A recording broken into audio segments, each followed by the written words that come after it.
అంబేద్కర్ ఏమన్నాడంటే పార్లమెంటులో, ఇగో ఇప్పటి వరకు రాజుల కడుపున రాజులే పుట్టారు, ప్రభువుల కడుపున ప్రభువులే పుట్టారు.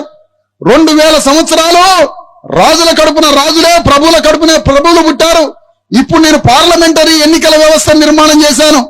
ఇక కళ్ళెక్కే గౌన్లో అయిన కొడుకు, గొర్రెలు కాసే గొల్లైన కొడుకు, చెప్పులు కుట్టుకునే మాదిగైన కొడుకు, చేపలు పట్టుకునే ముదిరాజైన కొడుకు కూడా రాజు కావచ్చు, సింహాసనం ఎక్కొచ్చు అని చెప్పాడు అంబేద్కర్. అందుకోసమే ఈ రాజ్యాంగం తయారు చేసినని చెప్పిండు అంబేద్కర్. అందుకోసమే ఈ పార్లమెంట్ కట్టించిన అన్నాడు. కానీ నా గౌండ్ల సోదరుడు పార్లమెంట్లోకి పోకముందే, నా మాదిగ సోదరుడు పార్లమెంట్లోకి పోకముందే దేవుళ్ళైన నా బీసీ ఎస్సీ ఎస్టీ దేవుళ్ళని పార్లమెంటులో కూర్చోబెట్టి వాళ్ళ చేత ఈ దేశాన్ని పరిపాలింపజేయాలనుకుంటే అగ్రకులాల దెయ్యాలు పోయి పార్లమెంట్లో కూర్చున్నాయి. వాళ్ళ మొత్తాన్ని పార్లమెంట్ నుంచి ఎల్లగొట్టండి, ఆ దెయ్యాల్ని, బీసీ ఎస్సీ ఎస్టీ దేవుళ్ళని పార్లమెంట్లో కూర్చోబెట్టమని చెప్పింది అంబేద్కర్. మరి ఇప్పుడు ఎవరిని దెయ్యాలంటాడు?